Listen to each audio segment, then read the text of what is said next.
The Law and You, a look at laws in St. Vincent and the Grenadines which affect our daily lives. The Law and You, presented by lawyer panel P.R Campbell QC and brought to you on SVG-TV as a public service. Ladies and gentlemen, brothers and sisters, boys and girls, greetings.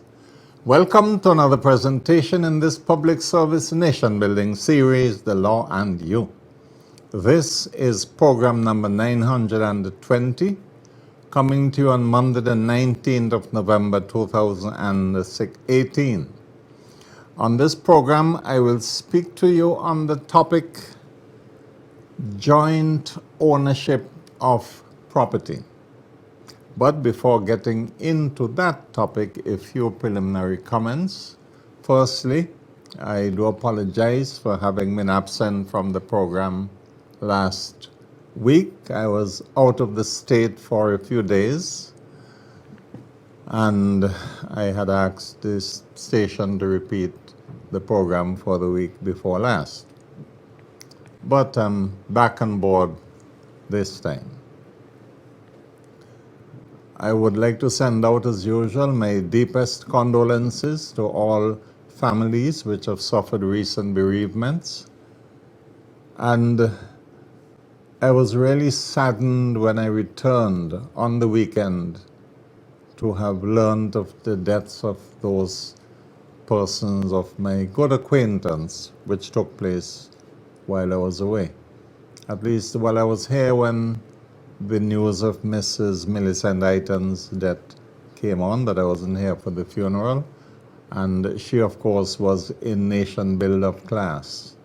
The whole family, her husband was a faithful public servant until his retirement, and then she produced several sons, at least. I don't know if she had daughters, but her sons were outstanding and still outstanding in St. Vincent and the Grenadines and regionally. Then I heard of the passing of Brother Jules Anthony. My deepest sympathy goes out to the family, particularly Deidre, who worked with me when I was AG. And I also learned of the death of Mr. Randolph Toussaint, a former commissioner of police who served well and faithfully. And he served during the time that I was in the office of Attorney General, and I had developed a great respect for the abilities of Mr. Toussaint. He wasn't a great intellectual, but a man of solid, sound common sense and judgment. I also learned yesterday of the death of Pastor Juliet Samuel, whose voice we will miss from the radio, and whose sermons were always deep and very often provocative. My sympathies go out to two of my employees who belong to her church, Mrs. Marcel Foyle and Mrs. Raggis Stevens.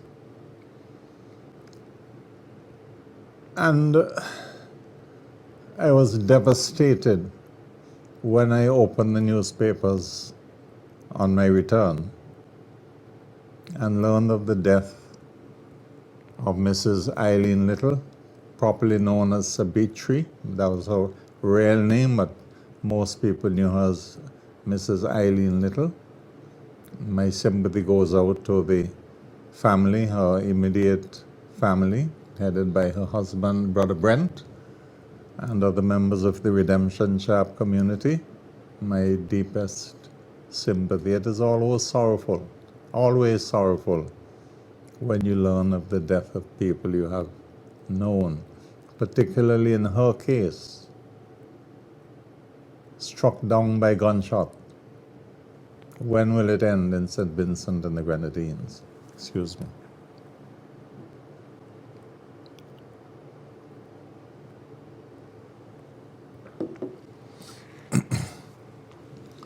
let me bring you some information from the Spiritual Baptist Archdiocese.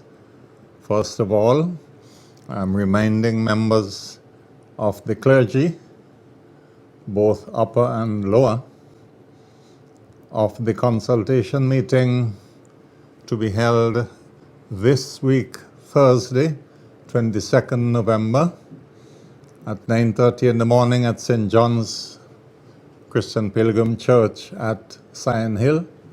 That is going to be a very important consultation meeting. Among other things, plans would be made for a synod very shortly to finalize the matter of the ascension to office of a new archbishop. So that is consultation this week, Thursday morning. Then on Sunday, we will be laying to rest Reverend Henry Jones of Mount Sinai Spiritual Baptist Church of Korea, otherwise known as Bishop Brown's Church. His body will be lying in the church from 11. Funeral service will begin at 1 o'clock. Then later that afternoon, we at St. Elizabeth Belmont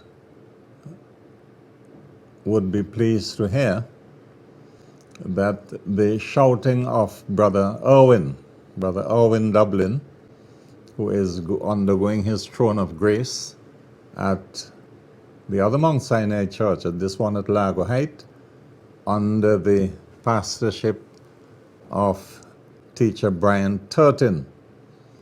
Brian Turton informed me this morning that he has arranged Owen's shouting for between 4:30 and 5 in the afternoon, so as not to clash with the funeral, so that those persons from those persons from Belmont who will be attending Pastor Jones's funeral could go to Mount Sinai at Lago Height to join the pilgrims there in Owen's shouting after they have attended the funeral of Reverend Jones. And as I speak about Brother Owen Dublin, let me say hello and wish all the best to his mother, Reverend Lynette Mapp, who is in the Milton Cato Memorial Hospital recuperating from surgery. Now, one final preliminary. When I boarded the aircraft in Trinidad on the weekend to return to St. Vincent, I was the second passenger on board the aircraft, and I was greeted by one of the air hostesses, now call them flight attendants. We knew them in the long time days as air hostesses. And the young lady said to me, "Oh, Mr. Campbell, I am so glad to see you because I was wanting to see you for the longest while, and I tried to get in touch with you to tell you thanks."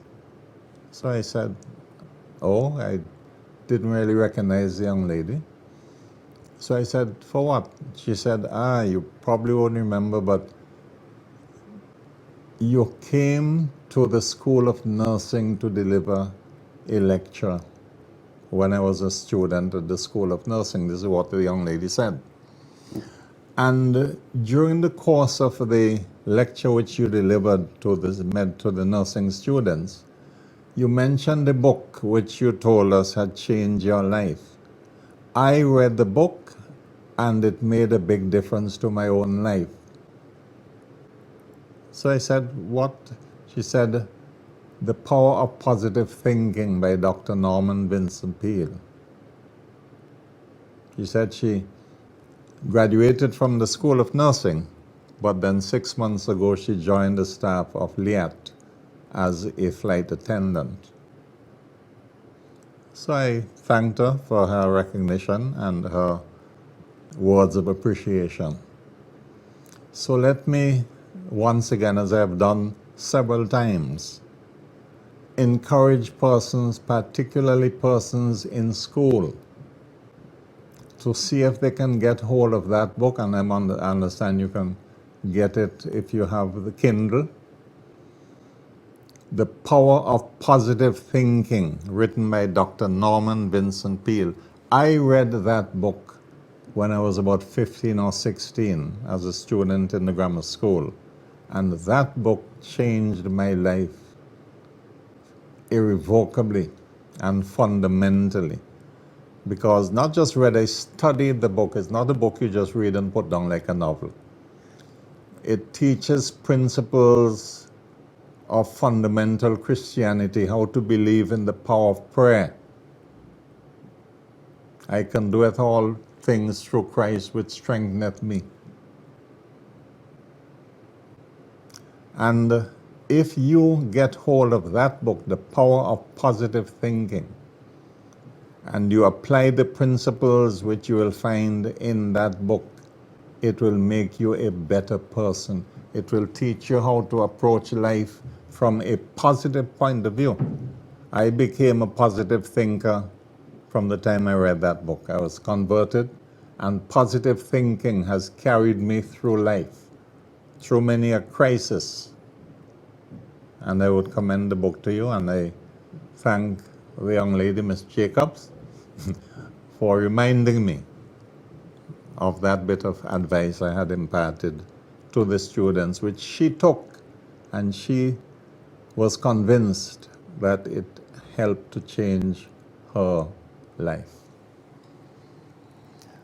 All right, well, there are programs in which I don't go into preliminaries, and there are other programs in which I do.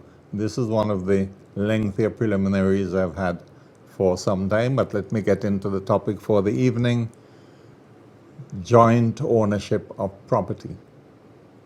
I've dealt with the topic over the years because we're now in the 21st year of the law and you, 21 years since this program has been on the air. And in the course of time, I have dealt with joint ownership from time to time, and I was requested specifically by someone whose opinion I cherish to bring the topic again tonight, and here goes. When I speak of property in the context of tonight's topic, I am speaking of real property, not personal property. You see, the clothes I'm wearing are items of personal property. This water is personal property. The watch I have on, personal property. But house and land itself, that's real property. So that this program is not speaking about vehicles or bank accounts or the proceeds of insurance, policies, or furniture or jewelry and so on. We are talking about land, and in law, land includes buildings which are permanently affixed to the land. So sometimes in this program I would say land, sometimes I would say property, sometimes I would say house and land. I mean the same thing. So therefore we are looking at the situation in which two or more persons together own a piece of property. Frequently, in the case of husband and wife, but very often in the case of brothers and sisters, parents and children, and the like.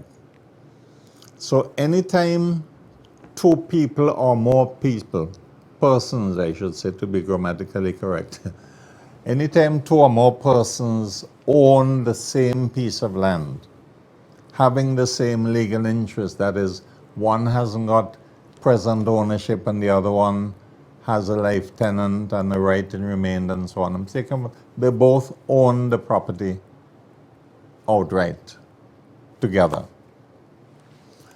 The question might arise as to what happens when the first of those, let us take two, three would complicate it, three persons. Let us take a property owned by two persons. In 99.9% of the case, one will die before the other one. Seldom you would find two persons owning property jointly dying at the same minute, unless perhaps they perish in the same accident. But generally, co-owners, which is the word the law uses for people who jointly own property, co-owners die at different times. And the question would arise, what happens to the share of the deceased person who dies first when that person dies, if they own the property jointly? There are two broad scenarios. In one case, let us use these examples, the bottle, beautiful mountaintop, and the glass, representing two persons owning a piece of property. One dies. What happens to the share of that one who has died? Well, broadly speaking, one of two scenarios can take place. Either the share of the deceased attaches itself to the one who is still alive, so that the one who is alive acquired ownership of the entire property, or the share of the deceased goes to the deceased children or other beneficiaries. So that if you think of two persons owning property half-half, one dies. In one scenario, the share of the one who has died might go to that one's children or other beneficiaries if he has no children, spouse if he has no spouse, brothers and sisters, mothers, and so on and so on. Or the share of the one who has died could become owned by the one who is still alive. The law calls the first scenario a tenancy in common. That is, where one dies and the share of that one goes to that one's beneficiaries, so the one who is alive still have only a half share. That is called tenancy in common. Or the law regards a situation in which if one dies, that one share becomes the property of the other one as a joint tenancy. Now, tenancy in land law hasn't got anything to do necessarily with the paying of rent. We all know that you regard a tenant as somebody who has rented a place and is living there or had rented a piece of land. That's a tenant. But when the word tenancy is used in relation to joint ownership, it has nothing to do with rent. It is simply a legal term to denote the quality of that person's co-ownership in property. So that in most cases, vast majority of cases, where husband and wife own the property jointly, the title deed very often says, in most cases, the title deed would say, the husband and wife are holding the property as joint tenants, meaning that if the husband dies, the wife gets everything, or if the wife dies, the husband who is still alive gets everything. That is, if they own the property as joint tenants. The scenario of tenancy in common you will more often find where siblings own property together. That is, say, two brothers or two sisters or a brother and a sister. So that if a brother and a sister own property and the title deed says that they are holding the property as tenants in common. It means that when one brother dies, his children or his wife or whoever he has surviving him get his share, and his sibling who is still alive continue with his or her share. That is tenancy in common. So that when a title deed is made up, when it is drafted to convey property or to put property in the name of two persons, the title deed ought to specify whether those two persons are holding the property as joint tenants or tenants in common. Therefore, if brother and sister or two brothers have the one title deed giving them the property, say mother might have left it to them or the father to them or whatever, that title deed really ought to specify how they are holding the property.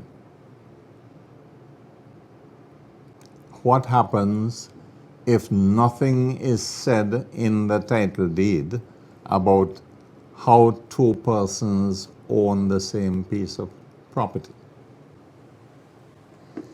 Well, we get into a technical area of law because the court called upon to settle a dispute as to what should happen to the property, where the deed conveying the property does not say if it is a joint tenancy or a tenancy in common.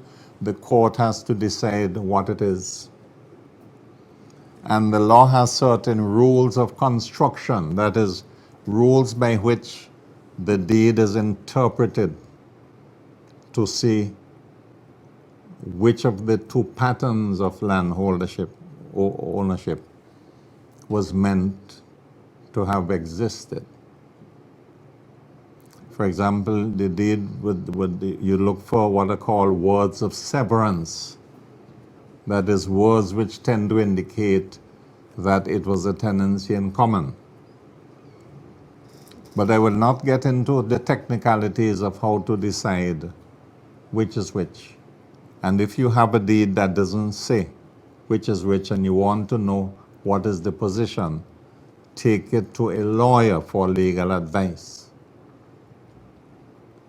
And if it is not clear from the reading of the deed, the lawyer might advise that both of you sign a document which is registered to indicate how you both want to hold it going forward. Because it is very important, and I'm sure you'll agree with me, if two people own property jointly, it's important for their respective beneficiaries to know what will happen when the first of the two co-owners dies. Very often, one dies, having children, and when that one dies, the children go and start to make noise for their father's share or their mother's share. But the deed may say, this was a joint tenancy, and there may be no father's share or mother's share for them to get if it was a joint tenancy. Because you will recall that I told you, when you have a joint tenancy and the first one dies, the survivor gets everything. Children can come and look for their share. So that it is important to establish, while the two co-owners are alive, how they hold that property. And as I said before, they can decide between themselves to go to a lawyer and get the lawyer to do the necessary documentation to draft a deed signed by both of them, declaring that from now on they are holding as joint tenant, or they want to hold as tenants in common.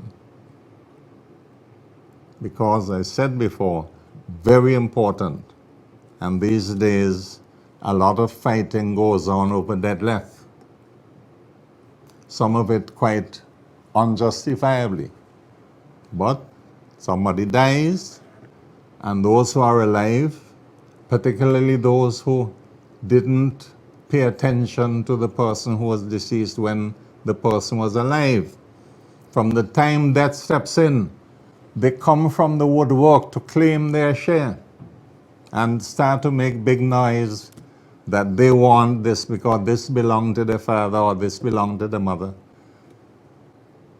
So to avoid that, it is useful for parties to make it clear. If the deed is not clear, it is useful for parties to have a document done that makes it clear how they are going to own the property going forward, particularly if the property has been mortgaged to a bank. And very often, those who claim deadlift are not so astute, are not so enthusiastic about paying a mortgage when the person has died from whom they expect to get something. So suppose the person died and the two co-owners used to pay a mortgage jointly. You think they're rushing forward and say, okay, I want to start to pay my father's share of the mortgage? No. What they want to hear but no mortgage and no payment. They want piece of the action. But if you tell them to make a contribution, it's a different story. So let us put father and mother aside. So to sum up, property held jointly by two persons, I wouldn't say two or more, but that is the implication, is usually held either in a joint tenancy or a tenancy in common.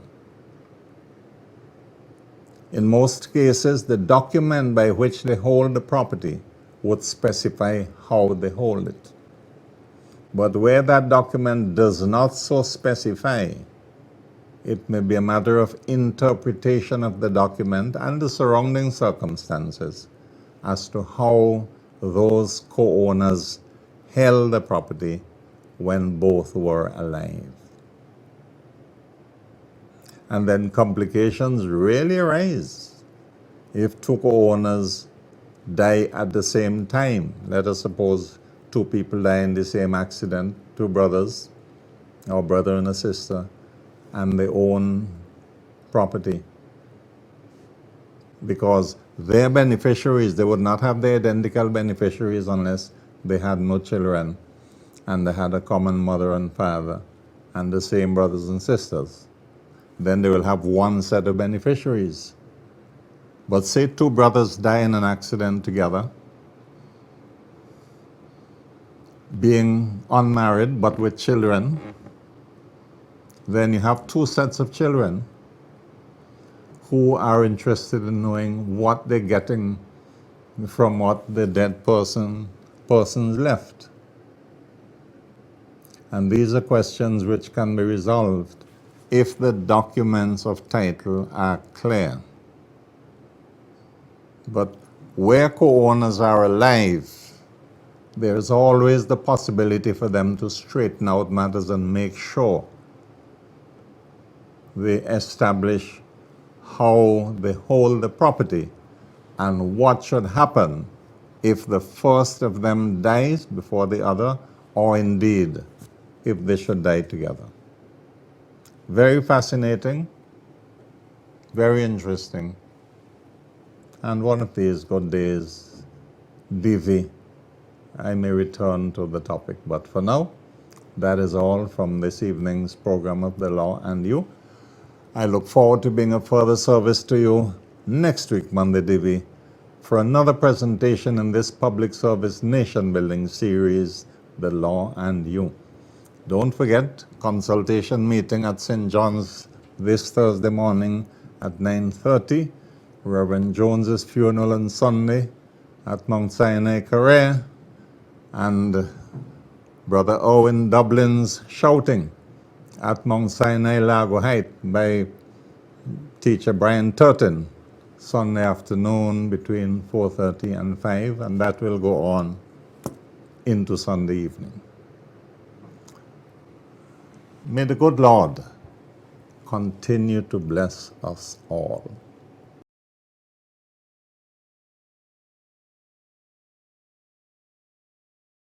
The Law and You. A look at laws in St. Vincent and the Grenadines which affect our daily lives. The Law and You. Presented by lawyer panel R. Campbell QC and brought to you on SVG-TV as a public service.